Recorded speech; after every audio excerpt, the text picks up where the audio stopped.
Olá, bom dia para todos, na paz de nosso Senhor e Salvador Jesus Cristo. Tudo bem com vocês? Amados, nesta oportunidade nós vamos trazer um assunto bem importante que envolve uma discussão entre católicos e protestantes. Então nós vamos falar sobre a tradição católica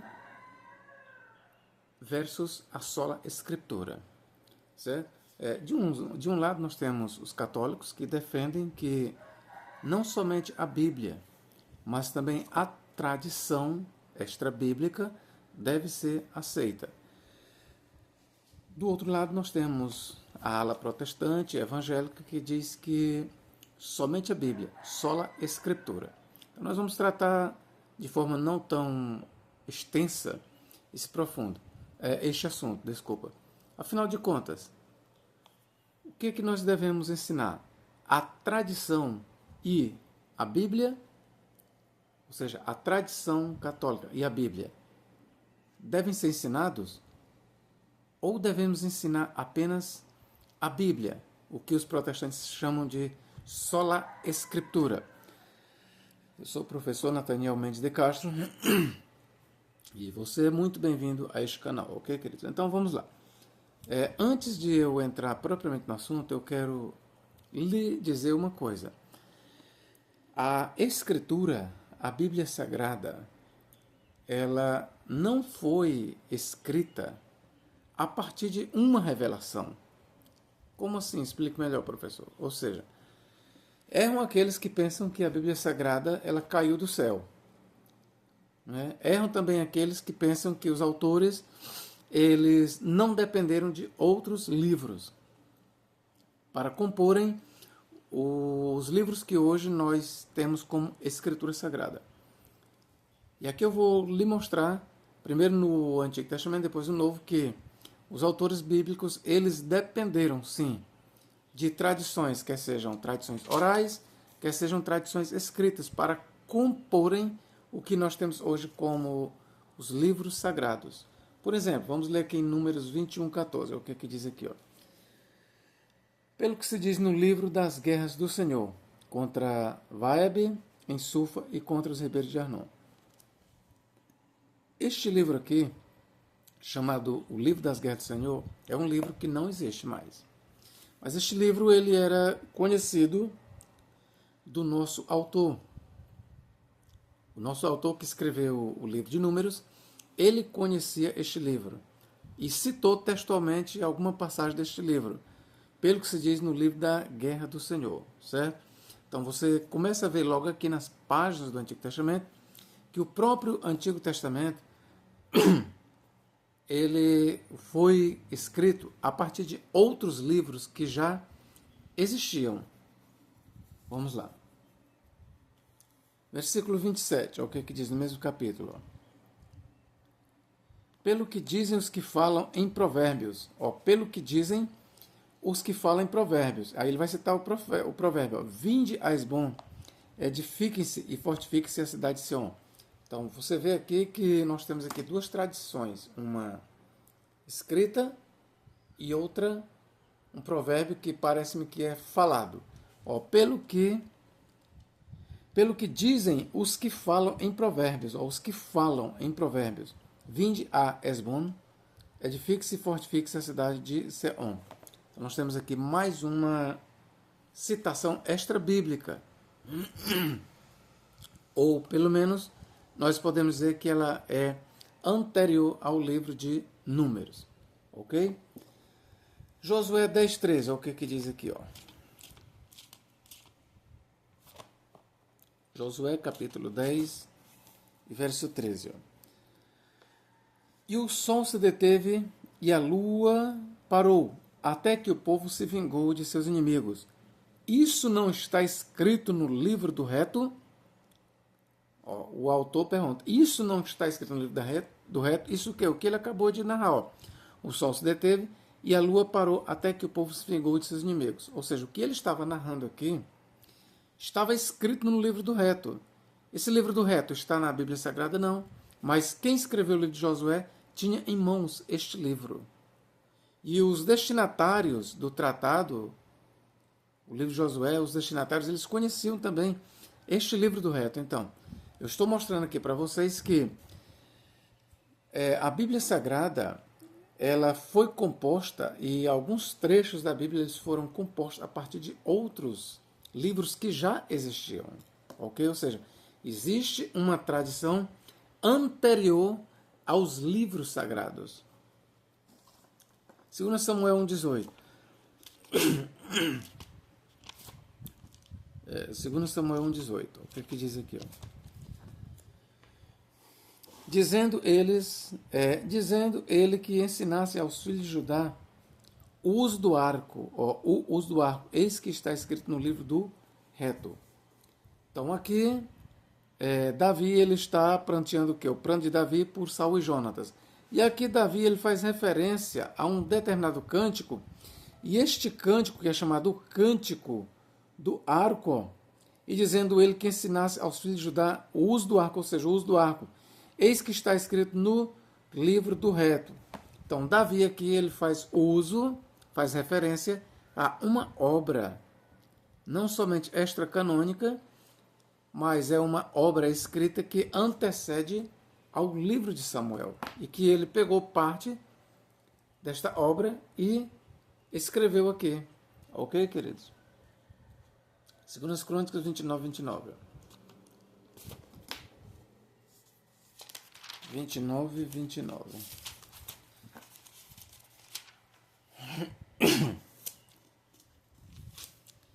Ele mudou as vestes da prisão. 2 Crônicas 29, 29.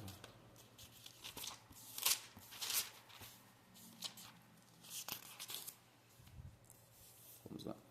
Os atos, pois, do rei Davi, assim os primeiros como os últimos, eis que estão escritos nas crônicas de Samuel, um livro, Crônicas de Samuel, nós não temos, o vidente, e nas crônicas do profeta Natã, é outro livro que nós não temos, e nas crônicas de Gade, o vidente. Então aqui são mencionados 3 obras escritas, nós não temos no Antigo Testamento. Então eu estou já lhe mostrando que a Bíblia Sagrada, ela não é uma revelação. A Bíblia Sagrada ela foi escrita, pelo menos alguns trechos dele, a partir de outras obras já existentes. Agora vamos aqui, sobre a tradição. Os católicos eles dizem que nós temos que aceitar não somente a Bíblia, mas o que diz a tradição católica. E a minha pergunta aqui é certo nós aceitarmos a Bíblia e a tradição? Vamos aqui para 2 Tessalonicenses 2,15. 2 Tessalonicenses 2,15.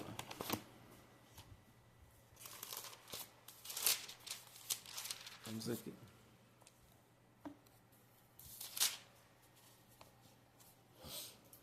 O que diz aqui? Então, irmãos, estáis firmes e retendes as tradições, no plural, as tradições que vos foram ensinadas, seja por palavra, seja por epístola nossa. Então, as tradições em questão aqui são as tradições apostólicas. Que quando Paulo diz aqui, então, irmãos, estai firmes e retendes as tradições que vos foram ensinadas, seja por epístola, seja por palavra, seja por epístola nossa. Então, obviamente, os católicos eles estão certos quando dizem que antes da Bíblia escrita existia uma tradição oral.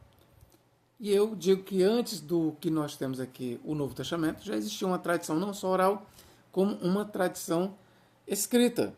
Por quê? Exatamente por causa dessas palavras de Paulo aqui. Então, irmãos, ele aqui está escrevendo, ele ainda está no curso de escrever aos Tessalonicenses, a sua segunda carta. Então, irmãos, estai firmes e retende as tradições que vos foram ensinadas, seja por palavra, que nós temos uma tradição oral, mas é uma tradição apostólica, tradição cristã, seja por epístola nossa. Então, Paulo ele faz alusão aqui a dois tipos de tradição. A tradição oral e a tradição epistolar, ou a tradição escrita. Então, é claro que antes de o Novo Testamento ser escrito, antes de se escrever os 27 livros que nós temos, já existia tradições orais e escritas. O próprio Novo Testamento, ele diz isso. Tá certo? O próprio Novo Testamento, ele diz exatamente isso. 1 Coríntios 11, 2, é o que diz aqui, ó.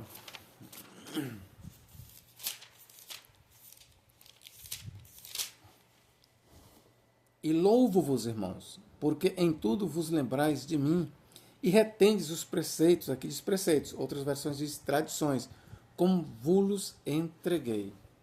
Certo? Então, a que a gente vê aqui nas epístolas de Paulo que antes de ele escrever já havia tradições cristãs. E eu quero aqui deixar bem claro, irmãos, que é uma questão de lógica. É óbvio que antes de você escrever alguma coisa, já está na sua mente.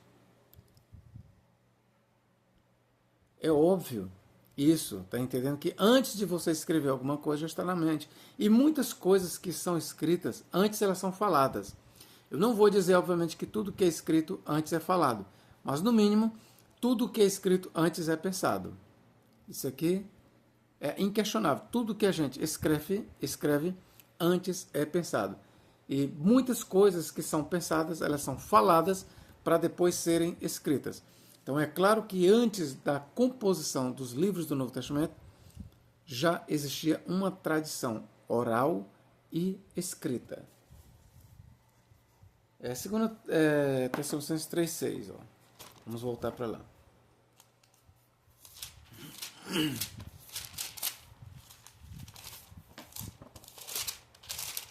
O que diz aqui? Mandamo-vos, porém, irmãos, em nome de nosso Senhor Jesus Cristo, que vos aparteis de todo irmão que anda desordenadamente e não segundo a tradição que de nós recebeu. Que anda desordenadamente e não segundo a tradição que de nós recebeu. Que nós temos mais uma vez Paulo fazendo uma referência à tradição apostólica. Tradição cristã. Não é qualquer tradição, é uma tradição apostólica. Uma tradição cristã. Bom, é claro que os católicos eles vão dizer que a tradição extrabíblica, na sua maior parte, ela é uma tradição apostólica. Quando não, mas ela é uma tradição que deve ser aceita porque é cristã. Agora, atente bem para isso aqui. Se por um lado eu admito que existe uma tradição que antecede o Novo Testamento, uma tradição oral ou uma tradição escrita, ou as duas coisas juntas, que antecedeu e que é até a base da escrita do Novo Testamento. Por outro lado, eu quero aqui fazer uma observação e dirigir aos católicos. Isso aqui, ó. 2 Timóteo, 2 Tessalonicenses 3,6. Mandamos-vos, porém, irmãos, em nome de nosso Senhor Jesus Cristo, que vos aparteis de todo irmão que anda desordenadamente e não segundo a tradição que de nós recebeu. Vamos lá. Devemos aceitar uma tradição que não está escrita na Bíblia? Eu não vejo problema nenhum. Não vejo. Vou dizer aqui uma coisa para vocês. Geralmente existe uma tradição do Natal que Jesus Cristo nasceu no dia 25. Está escrito na Bíblia que ele nasceu no dia 25? Não. E a bem da verdade, hoje a maioria dos estudiosos, ou ninguém acredita que realmente ele nasceu no dia 25, ou pelo menos não tem como se provar que ele nasceu no dia 25. Mas isso aí é uma tradição muito antiga, uma tradição da igreja primitiva. E aceita-se de boa. Não está escrito na Bíblia que Jesus Cristo nasceu no dia 25 de dezembro, assim como não está escrito que ele assim como não está escrito em que dia, em que mês ele nasceu. Então, por conveniência, pelo menos a igreja ocidental, né, ela aceita que Jesus Cristo tenha nascido no dia 25 de dezembro.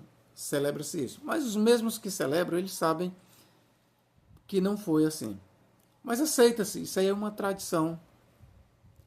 Até mesmo os evangélicos que não acreditam, mas no Natal eles celebram o Natal, celebram o nascimento de Cristo para o dia 25. Isso fere a Bíblia Sagrada? Não. Não fere. Então, o que é que eu quero dizer? Devemos aceitar tradições, Mas essas tradições, elas não podem confrontar a Bíblia Sagrada. Ah, professor, mas a tradição natalina diz que Jesus Cristo nasceu no dia 25 de dezembro. Ela está confrontando a Bíblia. Não está, porque a Bíblia se cala. Não está confrontando. Então é uma especulação, né? Então, só estaria confrontando se a Bíblia claramente dissesse que Jesus tinha nascido em janeiro. Ou em qualquer outro mês. Se a Bíblia se cala quanto ao mês do nascimento, quanto ao dia, a hora, então a tradição ela não confronta. Ela é uma especulação, mas ela não está confrontando, certo? Então vamos lá. Qual é a tradição que tem que ser aceita? É uma tradição que está de acordo com a Bíblia, que não esteja contrário à Bíblia. Então aqui é onde eu vou me dirigir aos católicos. Por que que nós não aceitamos a tradição católica, ou pelo menos parte da tradição católica? Porque boa parte da tradição católica, ela não somente é extra-bíblica, mas ela é contra a Bíblia, é antibíblica. Vou dar exemplos aqui. A tradição que diz que Maria permaneceu virgem depois do parto e morreu virgem, ela é uma tradição católica, mas ela é uma tradição que não está na Bíblia, ela é uma tradição, ela aparece pela primeira vez no Proto-Evangelho de Tiago, que foi escrito no ano 130 ou 150. Ela é defendida por muitos pais da igreja, como Orígenes, Clemente. A maioria dos pais da igreja, que vem no segundo século, como Orígenes, Clemente e outros, Santo Agostinho, já no quarto século. Bom, a tradição católica, ela tem por verdade isso, que Maria ela foi virgem antes, durante e depois do parto. Daí é que vem a tradição, ou o dogma da perpétua virgindade de Maria. Você vai procurar na Bíblia Sagrada, onde é que está isso escrito? Não está escrito. Você pode procurar de Gênesis, Apocalipse, nós não temos um versículo sequer que diga que Maria permaneceu virgem depois do parto. Também a tradição ainda vai dizer sobre Maria que ela nasceu sem pecado. Mais uma vez, nós encontramos isso no Proto-Evangelho de Tiago, alguns pais da igreja defendem isso, ou todos, né? Mas, biblicamente falando, não há um versículo que diga que Maria nasceu sem pecado. Apenas Jesus nasceu sem pecado. Então, esse tipo de tradição nós rejeitamos. Porque é uma tradição que confronta a Bíblia. Por que ela confronta? Porque Paulo diz que todos pecaram e destituídos estão da glória de Deus. Isso inclui a pessoa de Maria. Certo? Então, quando uma tradição diz que Maria nasceu sem pecado, ela está confrontando claramente o que Paulo diz: todos pecaram e destituídos estão da glória de Deus. Isso inclui Maria. Aí vamos lá, a tradição diz o que mais sobre Maria? Que ela permaneceu virgem. Está contradizendo a Bíblia Sagrada. Porque lá em Mateus diz que José não a conheceu até que ela deu à luz seu filho primogênito, chamado Jesus. Ora, o que a narrativa está dizendo? Que José a conheceu depois que ela deu à luz Jesus. Então, uma tradição que vem a dizer que Maria permaneceu virgem depois do parto, ela está contrariando o que diz o Novo Testamento, porque o Novo Testamento diz, Mateus, bem como Lucas, deixam claro que José ele teve contato sexual com Maria depois que ela deu à luz a Jesus. Mateus é bem claro em dizer isso aqui, ó. Vou mostrar aqui para vocês, ó. O que Mateus diz? Ó. Mateus 1,25, ó. E não a conheceu até, limite de tempo, que deu à luz um filho, o seu filho, o primogênito, e pôs-lhe o nome de Jesus. Então, José, ele não conheceu a Maria. Até quando? Até que ela desse à luz a Jesus. Ora, logo fica claro o quê? Que depois que ela deu à luz Jesus, depois que ela cumpriu todos os rituais segundo a lei, o período de purificação, então José, sim, ele conheceu Maria, sexualmente falando. E tem várias passagens no Novo Testamento que mostram que Jesus tinha irmãos e irmãs. Irmãos e irmãs. Para você não citar aqui para vocês, o Novo Testamento deixa bem claro que Jesus tinha irmãos e irmãs.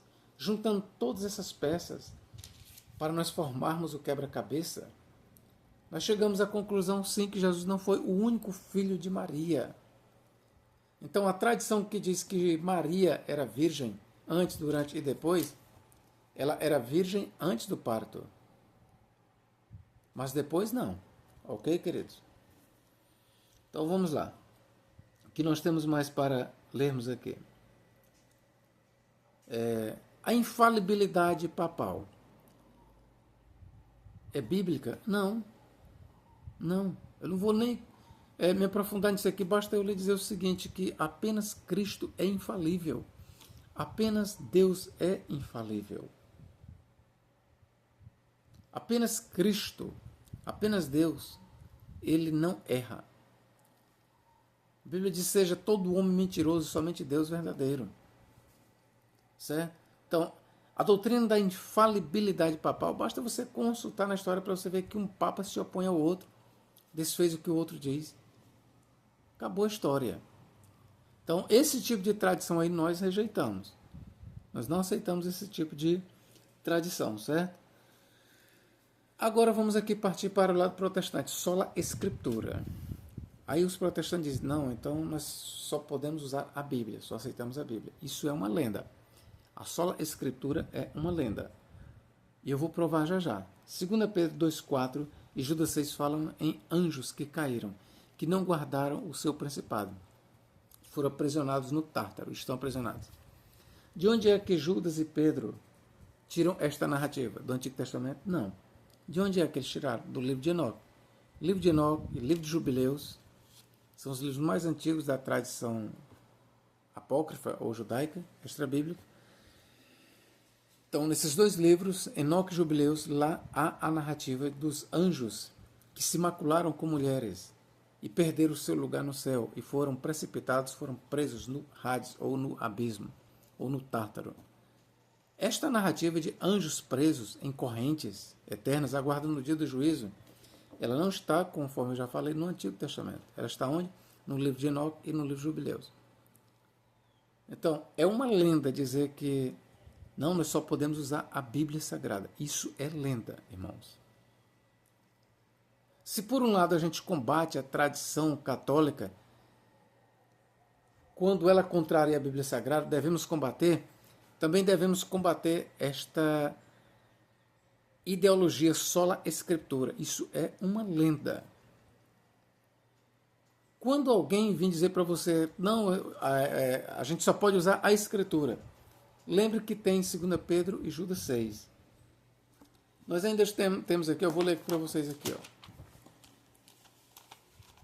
Olha o que Judas aqui diz mais, ó. E Judas, ele fez uso de livros que não são inspirados, nem para católicos, nem para protestantes. Olha o que Judas diz aqui, ó, Judas 9. Ó. Mas o arcanjo Miguel, quando contendia com o diabo e disputava acerca do corpo de Moisés, ou a respeito, não ousou pronunciar juízo de maldição contra ele, mas disse: o Senhor te repreenda. Vamos lá. De onde é que Judas está extraindo esta narrativa? Do Antigo Testamento? Não. De onde é? De um livro antigo chamado Assunção de Moisés. Esse livro ele ainda existe. Agora, a parte que contém esta contenda se perdeu, não tem, mas o livro ainda existe, de forma fragmentária. Orígenes, um teólogo do segundo e terceiro século, do segundo para o terceiro século, ele diz que esta parte aqui foi tirada exatamente deste livro, Assunção de Moisés. E Orígenes disse isso porque, com certeza, ele tinha o livro completo. Mas hoje nós não temos mais o livro completo. Mas nós conhecemos o livro, eu mesmo tenho um livro, Assunção de Moisés. Não contém esta narrativa. Mas sabemos que ela existe por quê? Existia por quê, originalmente? Por causa de Orígenes. Então vamos lá. Aqui mais uma vez eu estou mostrando para você que autores do Novo Testamento eles fizeram uso de livros apócrifos ou pseudepígrafos. Para você dizer que os autores do Novo Testamento não fizeram uso de livros apócrifos e pseudepígrafos, então você vai ter que dizer uma coisa. Não, os livros que usados eram inspirados. O livro de Enoque é escritura, o livro de Jubileus é escritura. Bom, eu quero lhe dizer que, de fato, o livro de Enoque e de Jubileus, eles são tidos como escrituras na Bíblia Etíope. Esses livros, eles constam, também que a Bíblia Etíope aqui atrás de mim, e esses livros, de fato, eles constam na Bíblia Etíope. os livros de Enoque e de Jubileus. Ok? Por exemplo, Tertuliano, com outros pais da igreja, ele aceitava o livro de Enoque como escritura sagrada. Tá bom? Vamos aqui, Judas 14. O que Judas diz aqui? Ó? E destes profetizou também Enoque, o sétimo depois de Adão, dizendo: Eis que é vindo o Senhor com milhares de seus santos. De onde foi que Judas tirou isso? Do Antigo Testamento? Não.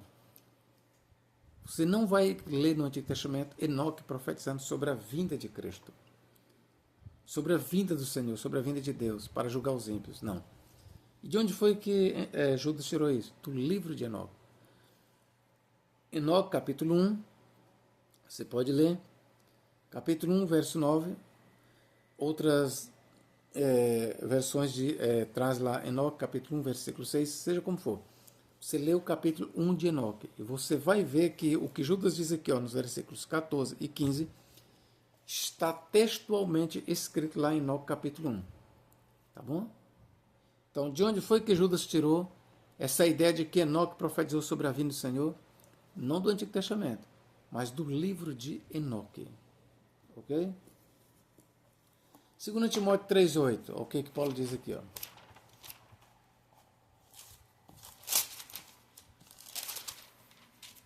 2 Timóteo 3,8. Vamos lá. E como Janes e Jambres resistiram a Moisés, assim também estes resistem à verdade, sendo homens corruptos de entendimento e réprobos quanto à fé. Janes e Jambres, aqui quem é? Aqui Paulo ele faz referência àqueles feiticeiros que resistiram a Moisés. Quando você vai ver lá o relato, você pode procurar em todo o Antigo Testamento. Você jamais vai encontrar escrito que aqueles dois feiticeiros lá que resistiram a Moisés chamavam-se Janes e Jambres. Mas como é que Paulo ficou sabendo disso? Simples. Existiam escritos anteriores a Paulo, na tradição judaica. Por exemplo, existia um sábio judeu chamado Jonathan, certo? Jonathan ben Uziel. O Talmud ele vai dizer que Jonathan ben Uziel ele escreveu sobre os profetas. E existe um Targum do Pentateuco atribuído a Jonathan ben Uziel. Esse Targum é do 2º século, mas é atribuído por muitos a Jonathan ben Uziel, que era anterior a Cristo. E é nesse Targum de Jonathan ben Uziel que nós temos os nomes Janes e Jambres aplicados aos feiticeiros que resistiram a Moisés. Então aqui já fica claro o quê? Que Paulo, quando ele chama os feiticeiros que resistiram a Moisés pelo nome Janes e Jambres, Paulo não estava sendo revelado, não estava caindo do céu nada. Não, ele contava com escritos da tradição judaica. Tinha obras que falavam os nomes daqueles feiticeiros. Então, Paulo ele deu de mão a obras extracanônicas. E por que eu estou mostrando para vocês? Porque é uma lenda. Essa é a ideia de dizer sola escritura. Não. Os próprios autores do Novo Testamento eles citaram outros livros que não estão escritos na Bíblia. O problema não é você citar livros extra-bíblicos. O problema é você citar uma tradição ou um livro que contrarie a Bíblia. Não pode. Mas fazer uso de obras ou de certas ideias numa obra que venham a agregar, a somar, não é nenhum erro. Porque os próprios autores do Novo Testamento, eu estou mostrando aqui para vocês, eles fizeram uso direto, indireto, de livros apócrifos e pseudepígrafos do Antigo Testamento. Se você insistir que não, então você vai ter que admitir que os livros que eles usaram, que não estão no Antigo Testamento e nem faz parte do Novo, você vai ter que admitir então que são livros bíblicos e que não sei por que não entraram no cano sagrado. Certo? Agora, se você não admite que são escritura, então você vai ter que admitir que são livros apócrifos.